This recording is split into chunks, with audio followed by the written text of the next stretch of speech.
Sa bawat patak ng luha, sa aking kahinaan, sa bawat luhod at panalangin, di mo ako iniwan. Jesus, ika'y nariyan, itataas ang aking mga kamay sa Diyos na mahabagin, sa atin na tunay. O ang alay ko ay pusong basa, nagpapakumbaba sa iyong presensya, maghari ka.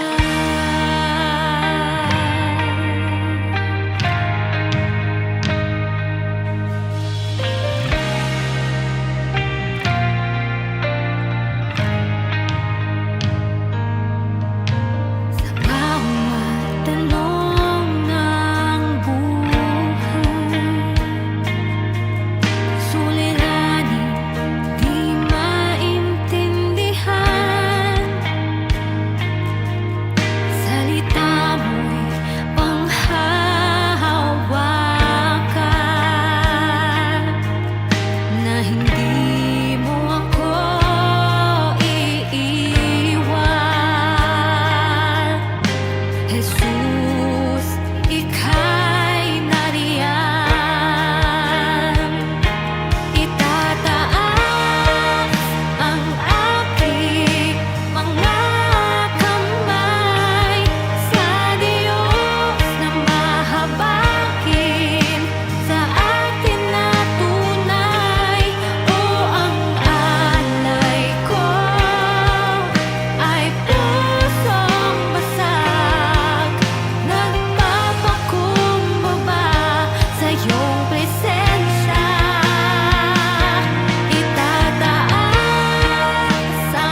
Nagpapakumbaba sa iyong presensya, maghari ka.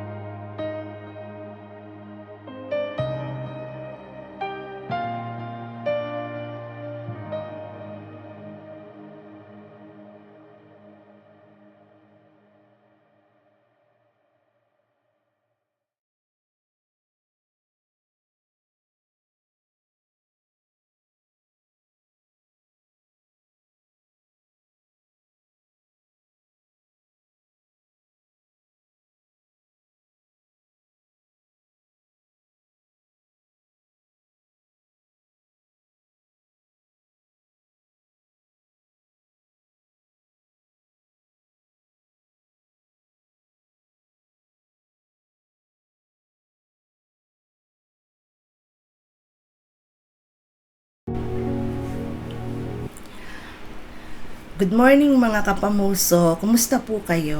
Okay lang po ba kayo? Ay ako po medyo hindi okay ngayon, no? Kasi ako po ay medyo may sakit dahil sinisipon po at inuubo. Pero yung katawang lupa ko lang naman na hindi okay. Pero yung spirito ko ay okay naman po. Speaking of okay, kasi po ang ating devotion sa ating prayer meeting ngayon ay may pinamagatang It's okay not to be okay. O, sounds familiar po ba? O kung kayo po ay nanonood ng Korean novela, no? Ito po ay isang title ng isang series nila. Hiniram ko lang po yung title. Ayan po. So, it's okay not to be okay. Yan po yung pag-uusapan natin ngayong umaga. Unang-una po, it's okay na malungkot ka, but it's not okay na ma-depress ka. Ayan. Okay lang naman pong nalulungkot tayo dahil normal naman pong pakiramdam yun, lalo na kapag nakaranas tayo ng mga matitinding problema, pagsubok sa buhay. Natural lang naman na iiyak tayo at malulungkot tayo. Pero hindi po okay na dumating tayo sa punto na madidepress po tayo. Kasi kapag na-depress tayo, magkaiba kasi yung sadness sa depression, no? Yung depression kasi kapag na-depress ng isang tao, unti-unti na siyang nawawalan ng pag-asa. Nakakaisip na siya ng mga negatibong bagay, no? Kung ano na yung kanyang naiisip na hindi maganda. Yung pong case, di ba, ni Elijah at saka po ni Jonah, di po ba si Elijah nung pinapatay niya yung mga maraming propeta ni Baal, sobrang nagalit po sa kanya si Reynang Jezebel at pinagbantaan siya, sabi sa kanya ipapapatay kita. Sa sobrang takot ni Elijah, nagtago siya. Tapos ang prayer niya kay Lord, Lord, sana mamatay na ako. Sobrang na-depress siya eh. Si Jonah, di ba, nung siya ay inutusan ng Diyos na mag-share sa Ninive, di ba ayaw niya? Bakit? Kasi, sabi niya ayaw niya maligtas yung Ninive kasi kaaway yun ng bansa nila. Pero wala naman siyang nagawa. Sovereign ng God. Itinulak siya papuntang Ninive gamit ang malaking isda. At doon ay nagsisi siya.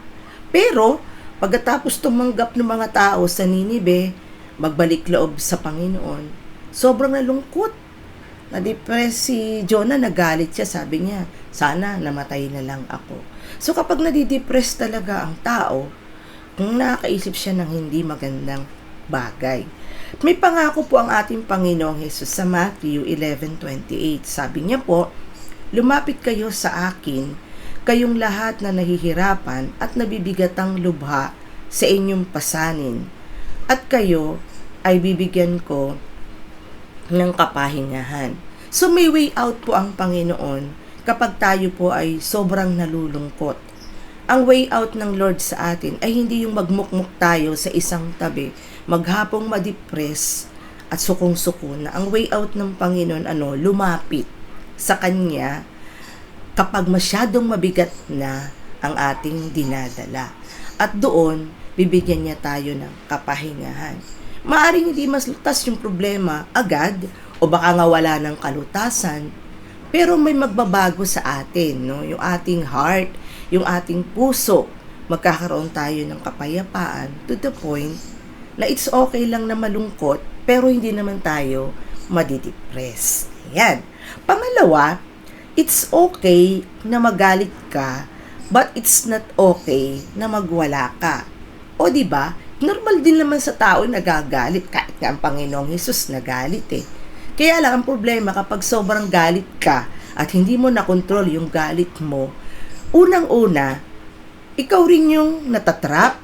Sabi ng Proverbs 25:28, ang taong walang pagpipigil ay tulad ng lunsod na walang tanggulan, madaling masakop ng mga kaaway. Kapag masyado kang galit at hindi mo nakontrol ang galit mo, nasasakop ka ng kaaway mo, ibig sabihin nakakagawa ka ng hindi magandang mga hakbang. Di ba yung mga nakukulong dahil nakapatay, no? Ang lagi nilang sinasabi sa sobrang galit nila, di nila nakontrol yung sarili nila, nakapatay sila. O yung mga nagda-drive, no? Sabi ni Pastor Joe dati noon yung mga driver daw talaga mainitin ng mga ulo lalo pag traffic, may sumisingit sa kanila, kaya nagkakagalitan sa kalsada. Nakakahiya, no, na pag nagwala ka, hindi mo na iniisip yung sarili mo, kahit ang dami na kita, magtatatalak ka sa kalye, magsisigaw ka, makikipag-away ka, mata sa mata talaga no. Pero pagdating ng oras na nahimasmasan ka na, bigla mong pagsisisihan yung nagawa mo, no? Ikaw din yung natatrap. Pangalawa, kapag hindi mo kayang kontrolin ang galit mo, ikaw din po ang mahihirapan. Bakit? Pwede kang magkasakit. 'Di ba? 'Di ba karaniwan nating expression pag galit na galit tayo sa anak natin o sa kaibigan natin, 'di ba? Sasabihin natin, "Ano ba 'yan?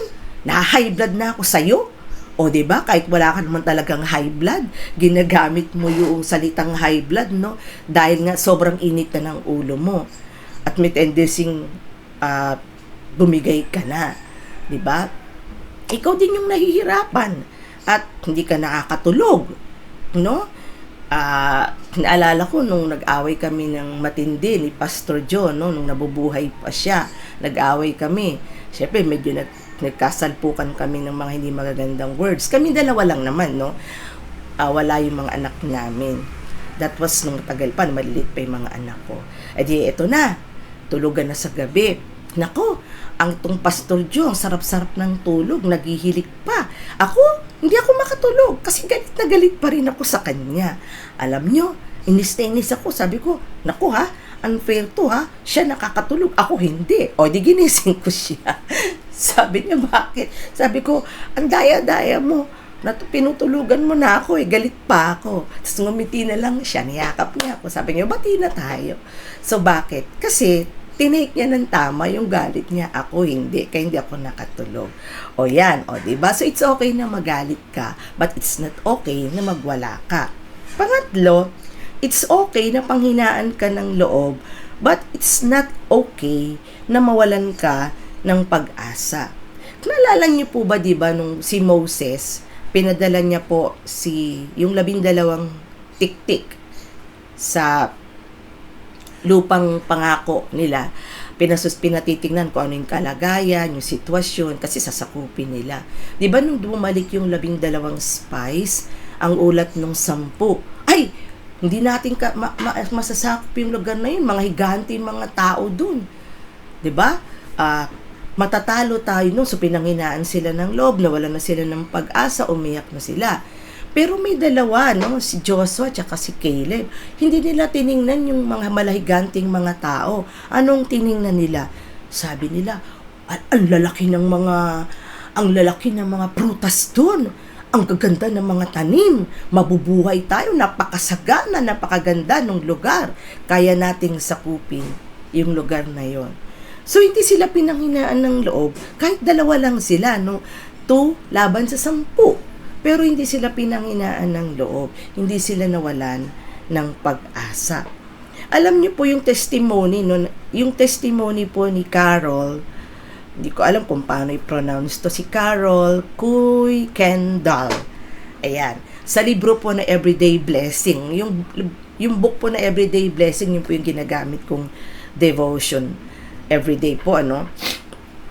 Alam niyo po ba, na-share po ni Carol, no? Siya po ay nasa conference, no?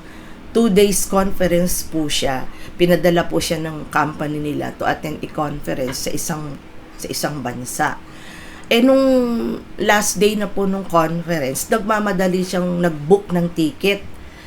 Hirap na hirap siyang makapag-book ng ticket pa uwi ng airplane kasi nung araw pong yun ay medyo hindi maganda ang panahon, no? Nag-i-snow, nagmamadali yung mga taong magsipag-uwian, kaya nakapila po siya na nagpa-book ng ticket. Bakit po? Kasi gusto niya kaagad makauwi nung araw na yun dahil birthday po nung asawa niya. Gusto niya syempre nasa birthday siya ng asawa niya.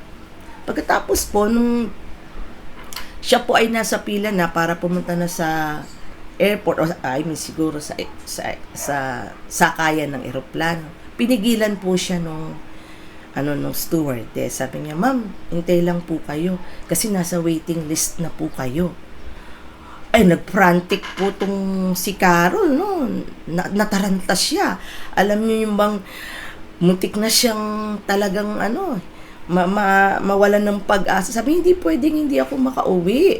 Sabi sa kanya nung stewardess, sabi niya, "Okay lang po, ma'am, mapanatag po kayo, maghintay po kayo." Tapos sa loob-loob ni Carol, "No, it's not okay for me to be okay. Kasi kailangan kong makauwi." Pero wala naman siyang choice. So, naupo na lang siya dun sa hintayan, no? Tapos nag-pray siya. Sabi niya kay Lord ganito,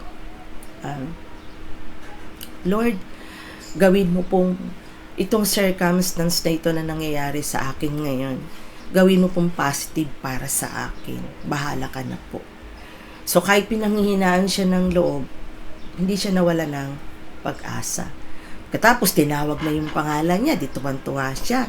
Sakay siya ng eroplano. Pero alam niyo po ba, siya po ay nag-i-enjoy ng full meal ng isang first class na airplane. Nag-i-enjoy siya ng napakagandang upuan ng isang first class na airplane. Bakit po?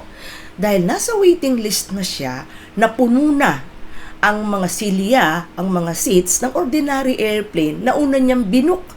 At dahil napuno na, wala nang space para sa kanya, inilagay na lang po siya doon sa first class airplane. Mas napabilis pa ang kanyang uwi. O, diba? Kita nyo naman, naging positive sa kanya yung negative na circumstance niya. Hindi siya nawala ng pag-asa. Okay, number 4 po, sabi nga po pala, no, yung encouragement po ni Moses sa atin. Sabi niya sa Exodus 13-14, sabi niya, "Lakasan niyo ang inyong loob, huwag kayong matakot. Tingnan lang ninyo kung paano kayo ililigtas ngayon ni Yahweh. Hindi na ninyo muling makikita ang mga Ehipsyong yan. Pagtatanggol kayo ni Yahweh, pumanatag lamang kayo." So, ang point dito ni Moses, oo, andyan ang mga kalaban.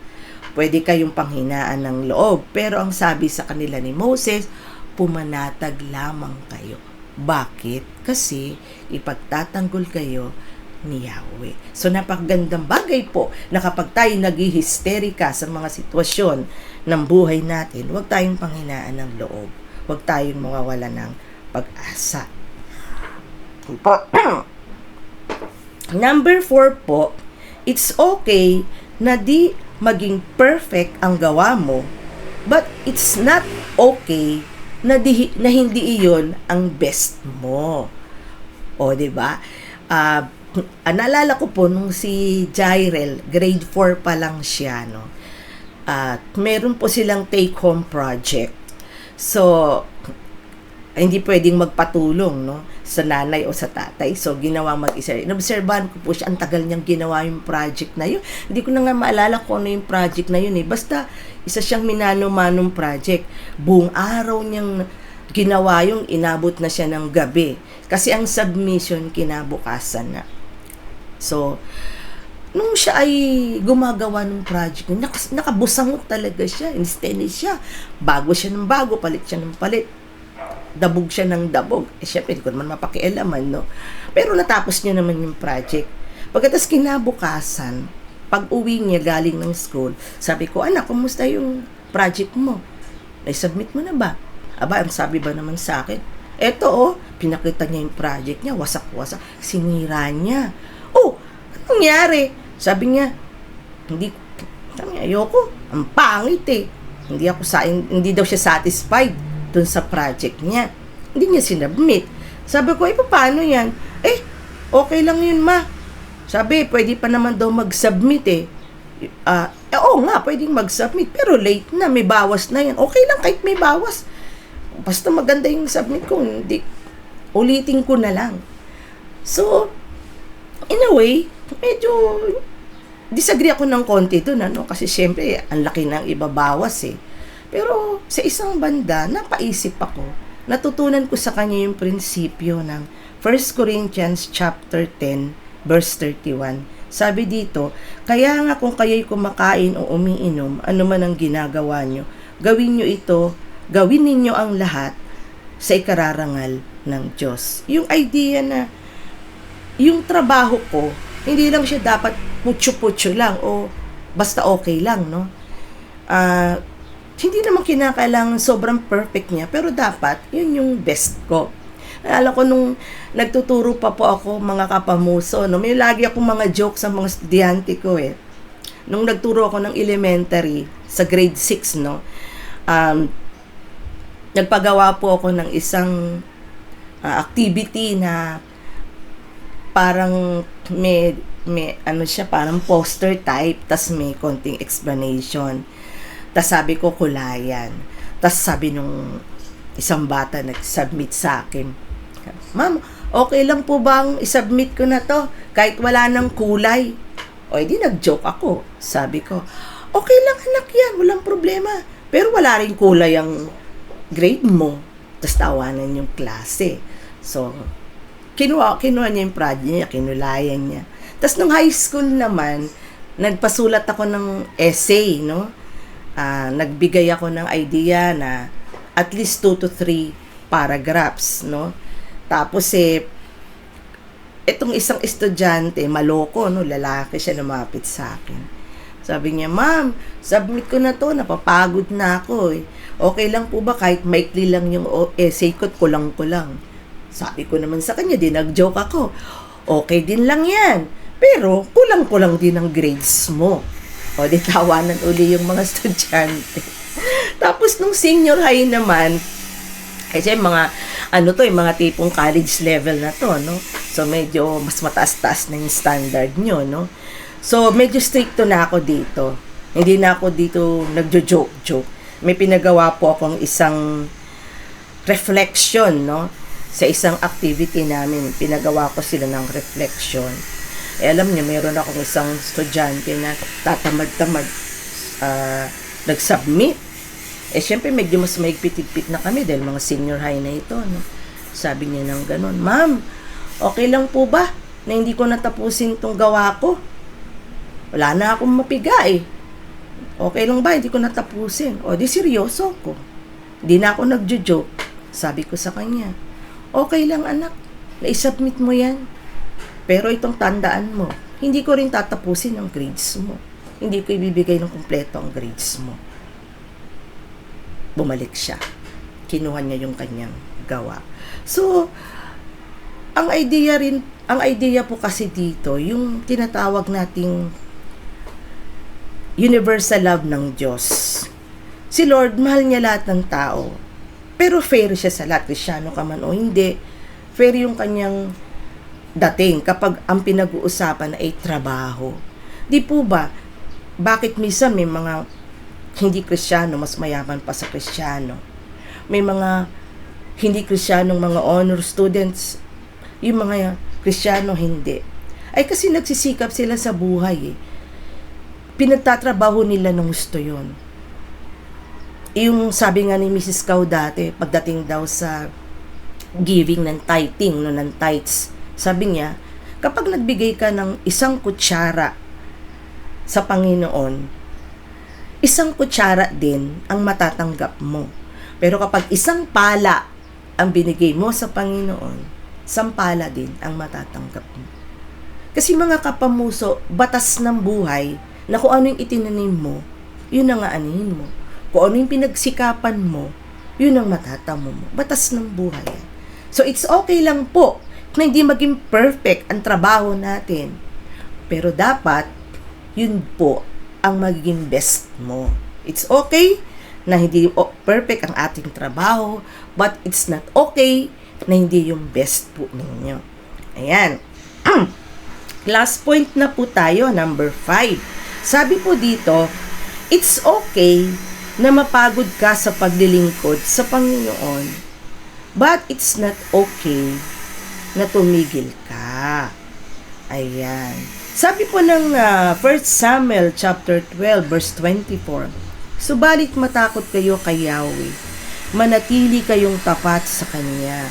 Paglingkuran niyo siya ng buong puso at lagi niyong alalahanin ang mga kabutihang ginawa niya sa inyo. Yung word na manatili, pag sinabing manatili, stay ka lang, huwag ka nga alis. Yan ang paborito kong word kay Blessing, no? Pag naiinis ako, lipat-lipat, stay. O stay lang siya, hindi siya aalis. Manatili ka lang kay Lord, no? It's okay na mapagod ka. Umupo ka, stay ka lang, pero hindi ka titigil. Pag ikaw ay nakapagpahinga na, move on uli, no? Bakit? Kasi sabi ng huling verse, no, laging yung alalahanin ang mga kabutihang ginawa niya sa inyo. Yun yung lagi nating inspiration, mga kapamuso, na hindi ako pwedeng tumigil maglingkod kay Lord. Kasi yung kabutihan niya sa akin hindi natatapos eh. Hindi napapagod. Nananatili yun. Sa kabila ng katigasan ng ulo ko, sa kabila ng mga kasalanang nagagawa ko, yung love ng Lord nananatili sa akin. Kaya bakit ako titigil? Diba? Yung pong, ito papakilala ko po sa inyo, no, si Joshua Sandquist, no? Yung testimony niya po, doon po sa librong Everyday Blessing uli. Si Joshua po, ayon po sa aking research, isa po siyang motivational speaker, comedian, at author po ng libro, no? Na sumikat po nung panahon niya, yung Just Don't Fall, We Should Hang Out Sometime, yun yung mga libro niya po.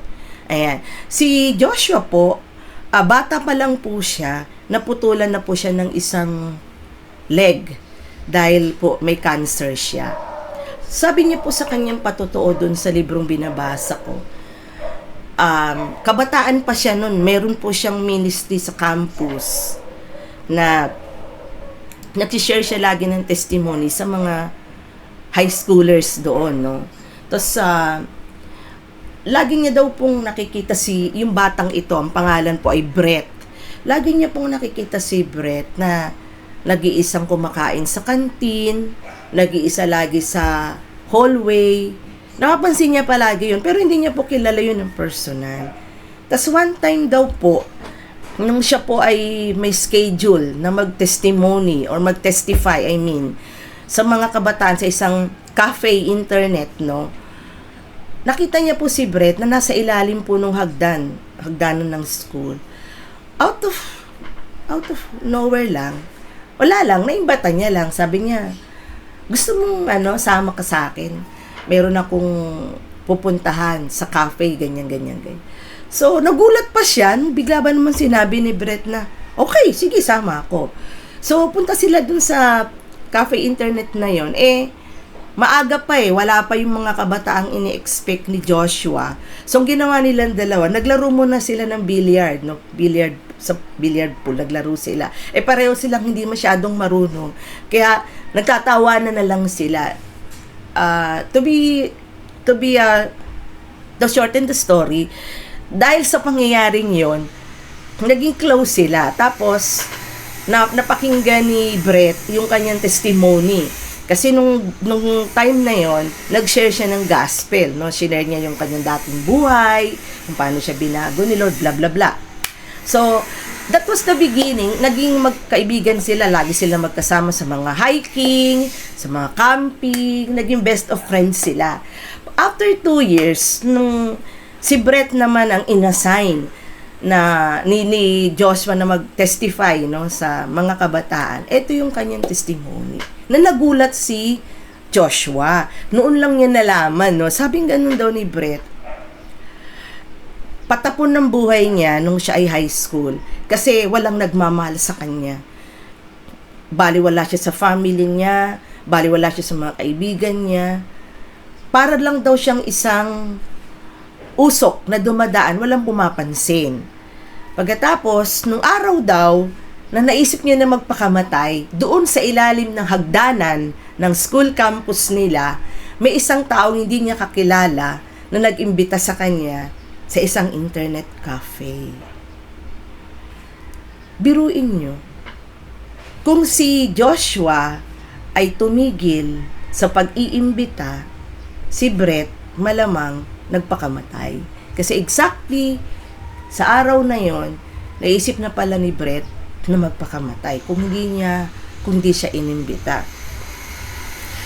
Yung story na yan, may kinalaman sa amin ni Pastor Joe. Kasi nung high school kami, ewan ko, na-share na siguro to sa inyo ni Pastor Joe, no? Nung high school po kasi kami, meron pong isang masipag na college student na pumapasok sa loob ng school campus namin. No? Siya po ay member ng Chi Alpha Church, parang ganun. May campus ministry po sila. Ito pong si Kuya, hindi ko na maalala yung pangalan niya. Napakatyaga niya po talagang pumunta sa school namin every Thursday ng hapon. Wala naman po sanang problema, kaya lang po si Kuya nabubuli ng mga estudyante sa amin sa Mapa High School pa kami noon, ano, kasi may polio po siya, no. Tsaka hindi siya ganun ka, alam nyo, kaano yung dating. Kaya kapag pumupunta po siya sa campus, nag-share, nag-open lang siya, nag-share lang siya. Hindi siya pinapansin ng mga estudyante. Pero ang tiyagahan niya po talaga, hindi siya tumitigil, hindi siya napapagod eh. Tapos nung one time po na may problema po ako noon eh. May matinding problema po ako sa bahay kasi neglected din po ako sa bahay, broken family po kami. Sobrang lungkot po talaga nung buhay ko. Nung araw na nagpunta po siya ng Thursday, nag-invite siya. Sabi niya, meron kaming Bible study, kung gusto niyong pumunta. Nung time na yun, talagang bagsak na ako, yung spirit ko talagang, hindi ko na alam kung ano yung gagawin ko. Sabi ko, why not? So, wala akong kasama, nagpunta po ako dun sa Chi Alpha Center, kasi madali lang naman pong makita, malapit lang sa school namin. Nung araw na yon, nagkaroon po ako ng personal encounter kay Lord. Though walang nag-share sa akin, umattend lang ako doon, umupo lang ako doon, nakinig lang ako sa mga testimonies, nakinig lang ako doon sa music. Pero that was the turning point na na-encounter ko ng personal ang Lord. Naramdaman ko talaga yung Holy Spirit mula ulo hanggang paa na kumulapot po sa akin. At nung umalis ako ng center na yun, kahit walang kumausap sa akin, bigla akong naisip, sabi ko, mababasa ako ng Bible. At yun na po, no? Yun na po yung naging dahilan nung simula nung the next Thursday na pumunta si Kuya, nakikinig na po ako sa kanya. Imagine nyo na lang po kung tumigil si Kuya na maglingkod dahil napapagod na siya sa cashier. Di wala po ako. Sa katunayan po, si Pastor Joe din, ano? Doon na rin po siya uma-attend dati nung time na yon. Pero alam niyo po, si Pastor Joe, no? Meron lang po kami isang kaklase, ordinary student na nag-share sa kanya. Kasi po, ang dami na pong tumigil mag-share kay Pastor Joe. Bakit? Sobrang talino po kasi ni Pastor Joe. Pag may nag-share sa kanya, nakikipag-debate siya. Di wala silang laban, no? So, ito pong isa kong kaklase, napakatyaga. Kahit na pinagtatawanan ni Pastor Joe, dinidebate, tyaga lang siyang kasi-share. No? Hanggang isang araw, sa sobrang pagod na po nung kaklase kong to, no? Hindi ko na po babanggitin yung pangalan. Sabi niya na lang kay Pastor Joe, Jose, pag namatay ka ba sa araw na to, alam mo kung saan ka pupunta? Yun lang. Isang sentence lang yun. Dahil sa tindi na nga po ng kapaguran po ng kaklase kong to, kababagi, hindi niya kayang sagutin yung mga tanong ni Pastor Joe, no? That was it. Yun lang isang sentence na yun. Nag-isip si Pastor Joe. Sabi niya, pag namatay ako, saan ako pupunta? Tapos sabi niya gano'n sa kaklase ko, ba't ikaw? Alam mo ba kung saan ka pupunta? Oo naman. Alam ko, sa langit ako pupunta. Pagkatapos po, nung umuwi si Pastor Joe sa bahay nila, sabi niya gano'n, ano meron ang taong ito na sigurado siyang sa langit siya pupunta. Samantalang ako, hindi ko alam kung sa langit ako pupunta. At yun na po yung beginning ng pagsasearch niya ng totoo sa Bible. Isipin niyo na lang po, no? Kung walang kuya na may polio na nagtiyaga, wala po ako. Kung walang kaklase na nagtiyaga kay Pastor Joe, wala po si Pastor Joe. Imagine nyo na lang po, kung tumigil po kami ni Pastora Jehan na magpastor dahil sa sobrang kalungkutan sa pagkawala ni Pastor Joe, magpapatuloy pa po kaya kami. Isipin nyo na lang po kung ang Pastor Ronald natin ay hindi tumanggap ng hamon dahil sa takot, dahil sa pagod, dahil sa idea na hindi ako handa, no? Kung tumigil po kaming lahat, kung tumigil ang mga kabataang mag-disciple, kung tumigil ka doon sa sinisharean mo, kung tumigil kayo sa mga ginagawa ninyo, ano po kaya ang nangyari sa mga tao na tumitingin sa inyo, na umaasa sa inyo, doon may depende sa inyo? Ano po kaya ang mangyayari sa lahat?